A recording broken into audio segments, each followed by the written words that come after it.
G'day, you mob. Welcome to this episode of Aussie English, the number one podcast for anyone and everyone wanting to learn Australian English. G'day, guys. Today is an episode of the Goss, and I think you're going to get a lot out of it. I think you're going to enjoy it, especially if you are a whale or shark enthusiast, someone who likes whales or sharks, right? If you've got a bit of an animal lover's heart, I think that you'll enjoy this episode. So, effectively what happened was that over the last few weeks I've been gathering some stories together, and I noticed a sort of pattern that a number of these stories were about whales and about sharks. So I cleared out the other stories for this week and just decided to sit down with Dad and chat about our sea-dwelling friends. Although sharks, I don't know if they're friendly or not, but they definitely scare me more than whales. And dolphins. We talk about dolphins too. So anyway, there are some really fascinating stories, guys. We talk about whales washing up on beaches dead and what that means in terms of trying to manage that biohazard problem because, tens of tons of dead animal tend to be not very healthy, not very conducive to healthy, leisurely activities, if you like going to the beach. We talk about sharks attacking whales and killing them. Right? So there was some incredible drone footage of this great white shark attacking a whale and successfully killing it and then predating it, eating it. So we talk about that story. We also talk about the migration of southern right whales and humpback whales and also how they were almost hunted to extinction by whalers in the early years of Australian colonisation. But anyway, guys, without any further ado, I give you my dad, Ian Smithson, and I having a yarn. Enjoy this episode of The Goss. Let's get into it.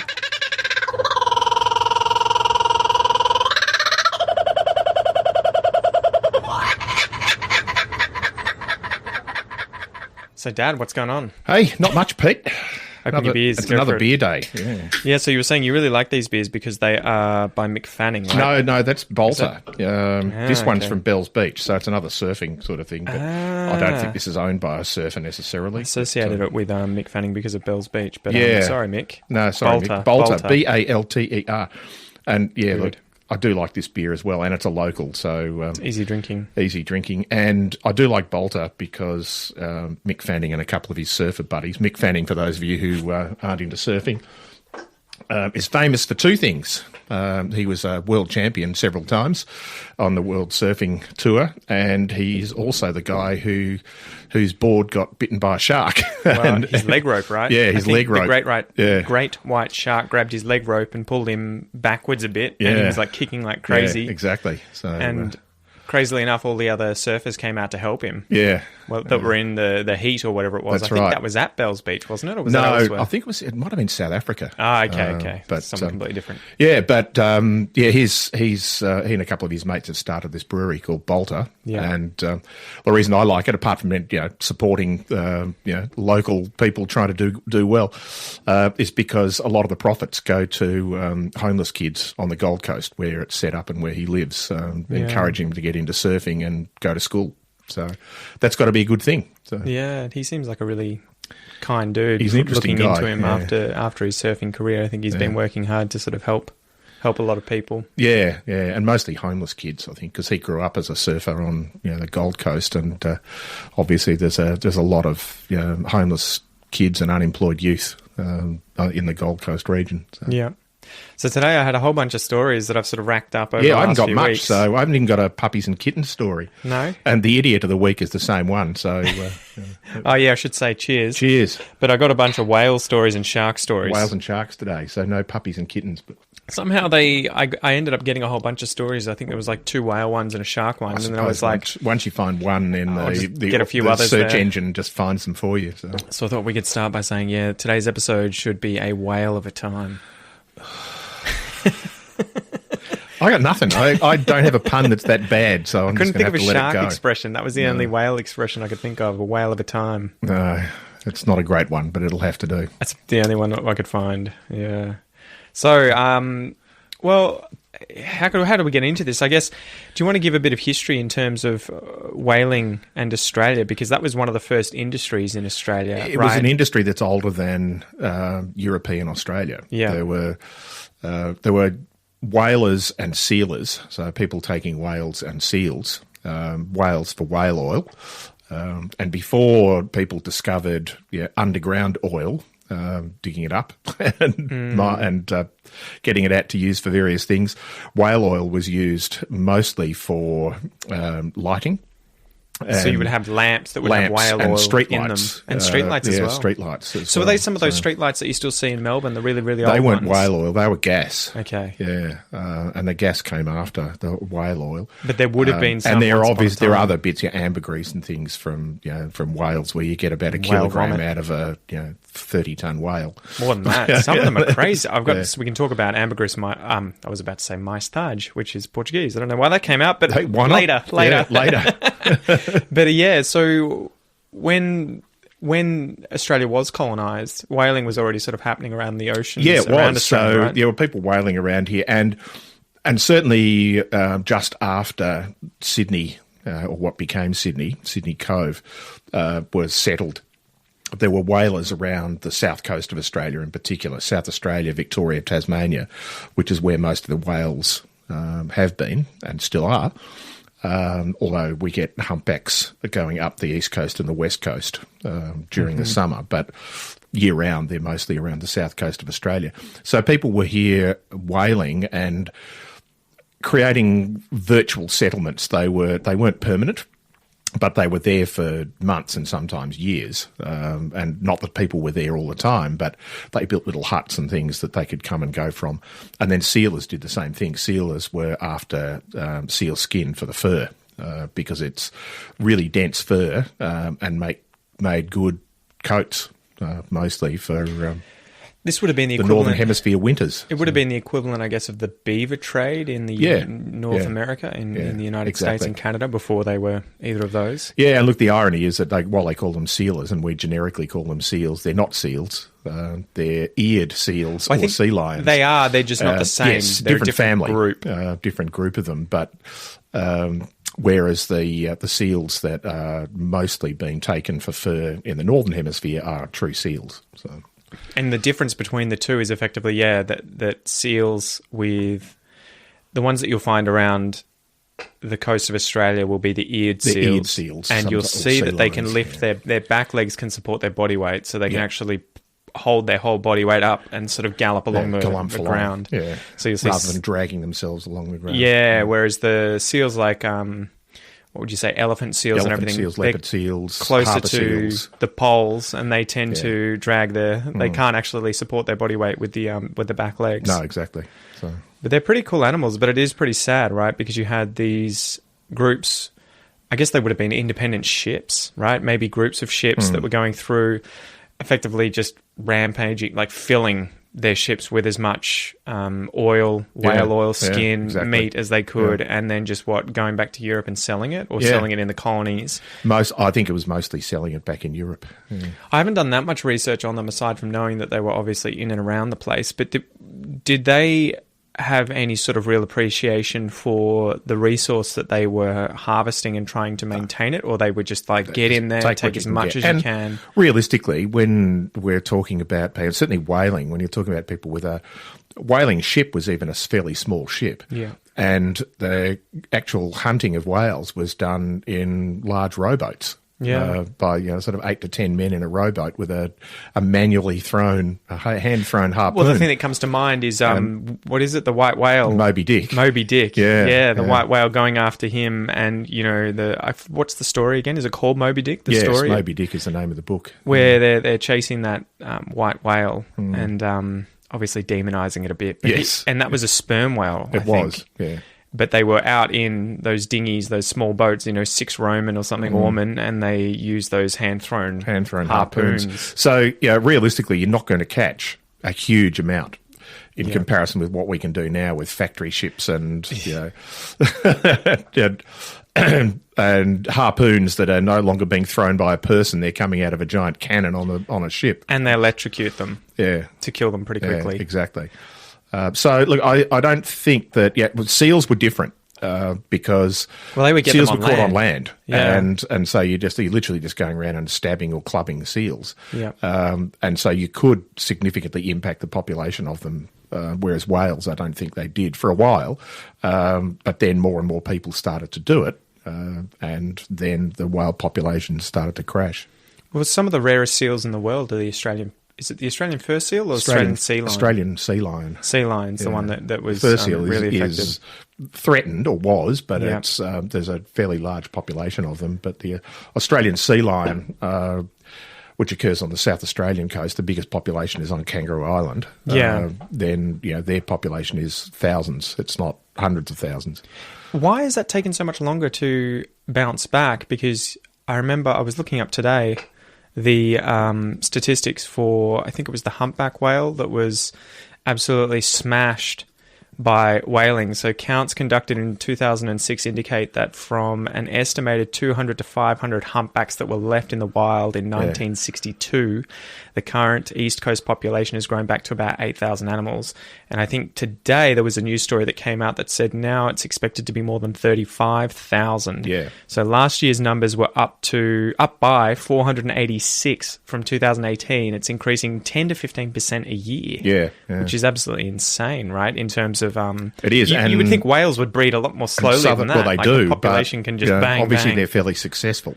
Yeah. With very little hunting of whales now. It means that, if you've got 10 to 15%, it probably means that 50% of the adult females are pregnant in any 1 year. And so you've still got a fairly successful population growth there. Southern right whales are the other ones. The reason they were called right whales is because they were the right whales to catch. Yeah. They had a lot of oil and they were slow and they weren't scared of boats, so they'd hang around. The same thing with humpbacks. It wasn't that they were necessarily the best whales to catch; they were the easiest whales to catch. Because even now, if you go out whale watching off the east coast of Australia, the humpbacks will come right up to the boats. They're curious, right? Yeah, they're curious. They want to know what's going on. There was an insane video that I don't know if I'm covering this in today's list of stories, but there was an absolutely insane video. I think it was off Beaumaris. Yes.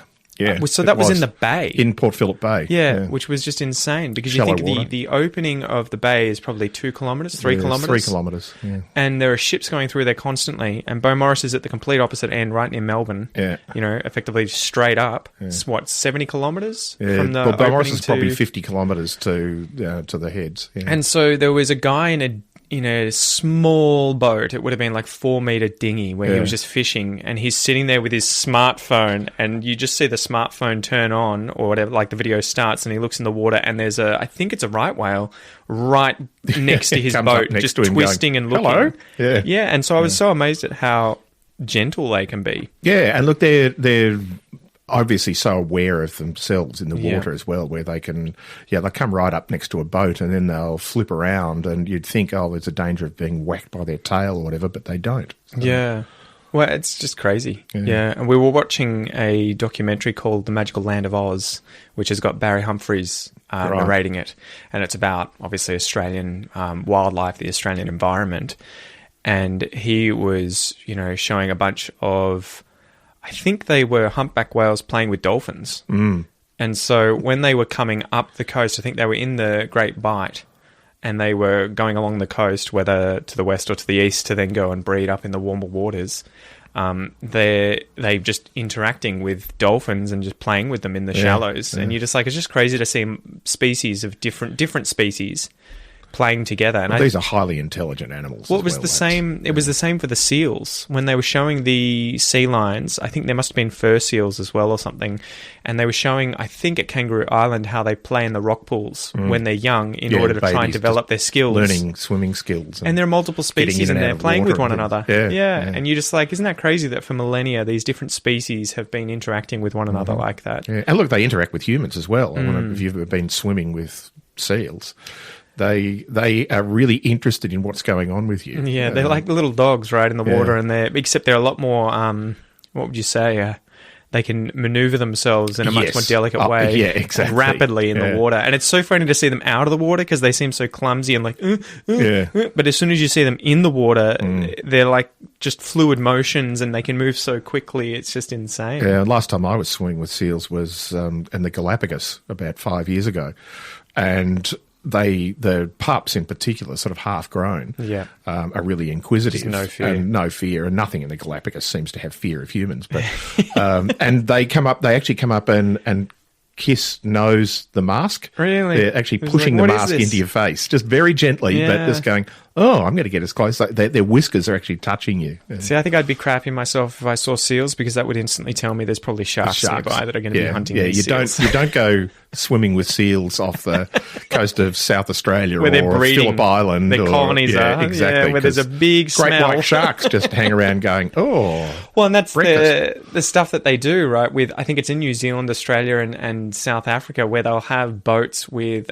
a boogie board that they'll cut into the shape of a small seal and drag across the surface of the water. And they'll show the sharks come up. the great white sharks will be below and then just come up out of the water, grab them, and just bang, hit the surface and hopefully shred them to bits. But you're just like, this is just insane behavior. So going back to whaling, there were a number of whaling stations, and I guess that would have begun as soon as we colonised, or was that shortly after it where they became established? Shortly after, where they became a supported commercial enterprise rather than just being the privateers who would just go and create their own little station somewhere.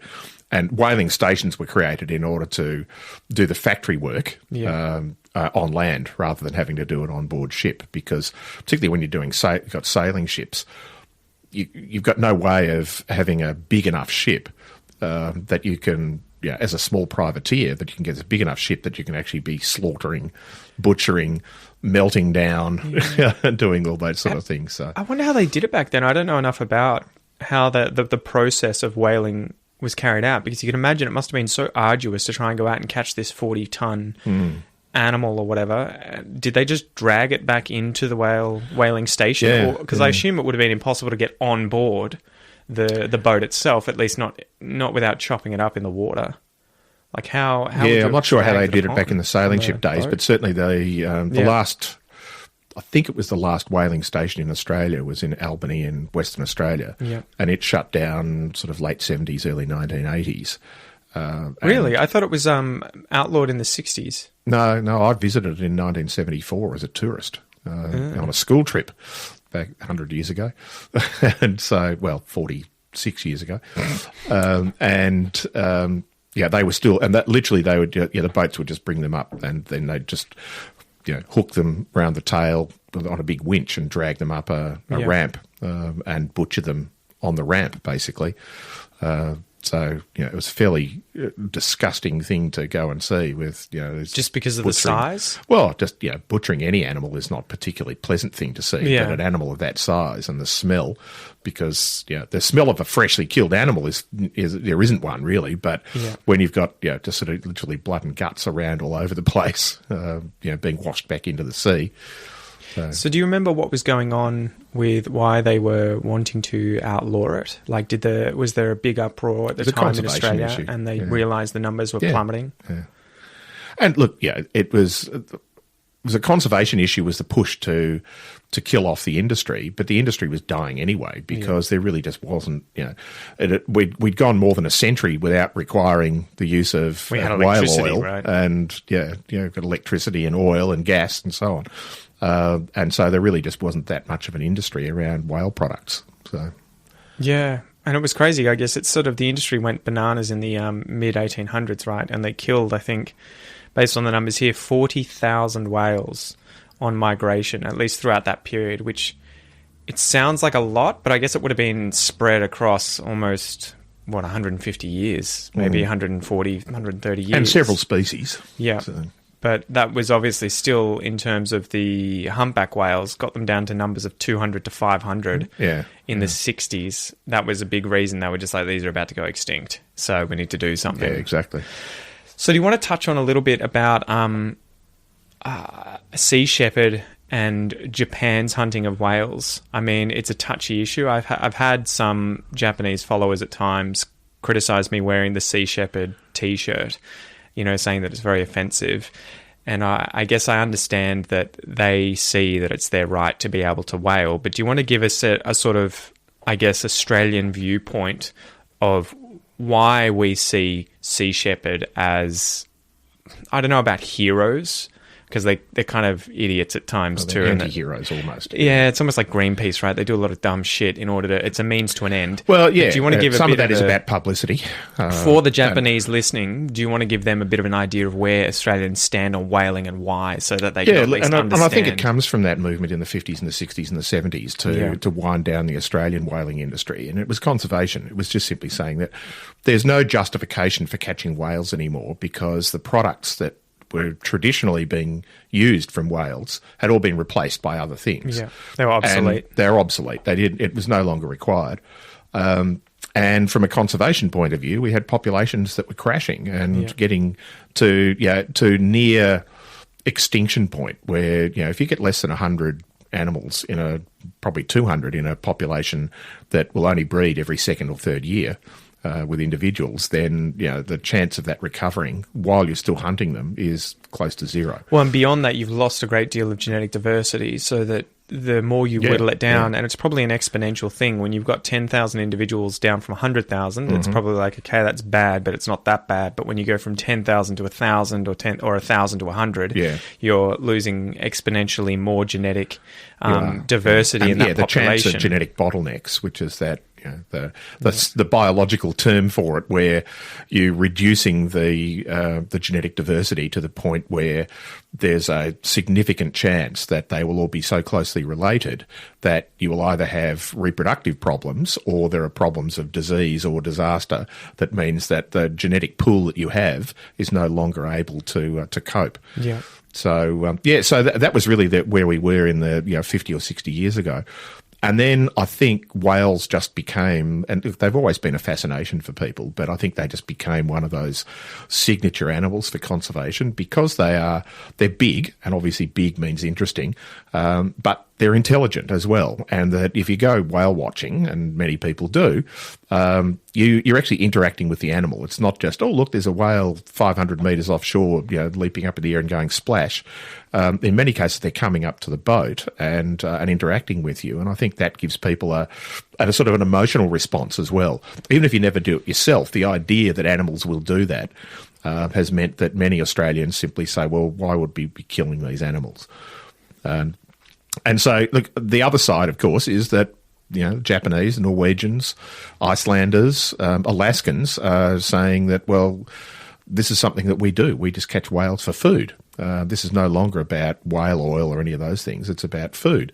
The counter-argument to that is, do you need to eat whales? Now, some small indigenous populations, that's the food they've got. You live in northern Canada or Alaska, and you're a small indigenous population, there's not much else to eat.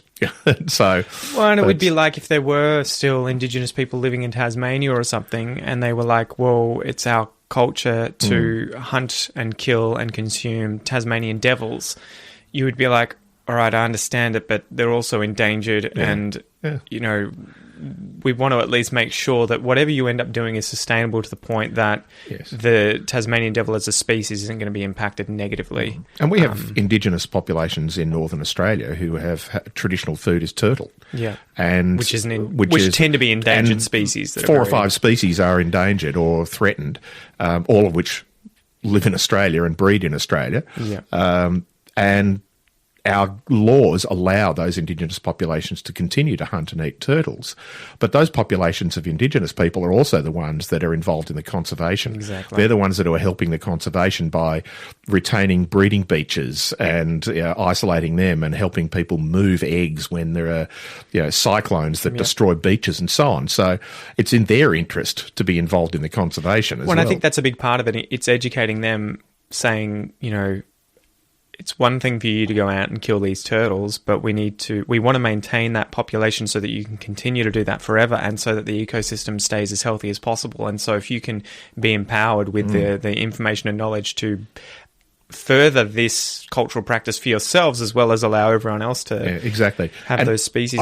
But the biggest problem with that sort of thing, hunting animals like turtles and whales, is that they're not locally isolated. They move around a great deal. Yes. And so if you're hunting turtles on the beaches of Australia in summer when they're coming up and laying eggs and they're found on the reef and they're full of all these eggs that you can eat, it's it's sort of like you think, okay, well, the turtles are from here. It's like, no, they actually migrate to the other side of Singapore or something, and they may be part of another culture's food. All the way across the Pacific. Exactly, and so you sort of need that bigger perspective as well and a better understanding of their biology, or else you can negatively impact other people elsewhere, other ecosystems elsewhere, and so... I think there's also a difference with, and not just Indigenous, but any individual people who are out fishing, in this example, in the case of turtles and whales, or even fish. They're doing it on a small scale. They're doing it to feed themselves. It's not a commercial enterprise They would have no leg to stand on if they were like, we're going to buy all these big turtling ships, and we're just going to harvest sell them to Malaysia scale. Or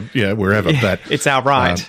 So I think that's the difference in that if you're taking endangered animals because it's a cultural thing and you're doing it to feed yourself, then you are taking enough to feed yourself. It therefore is going to be sustainable. Whereas as soon as it becomes commercial and there's a self-interest in collecting more because you can sell more, then that's a problem. This is the thing with whaling, I guess, and the issue that we had with the Japanese in Australia was not because they were Japanese and not even necessarily because they were killing whales, or that, although I think for the average person in the street, if you were to just say to them, are you okay with someone killing whales, they would give you a sort of like, oh, that's a really horrible thing to be doing. But, you could just say, well, we do the same thing to cows, to sheep, to all these other animals that are arguably just as sentient as whales, maybe not as intelligent. Yeah. But the issue was that at least the Japanese boats were coming into Australian waters. Yeah, right? Well, he's coming through Australia. G'day, mate.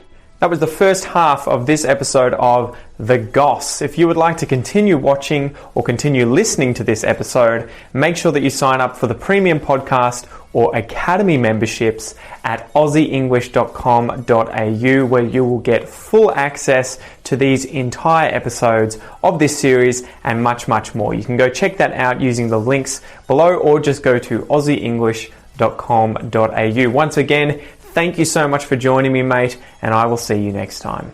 Peace.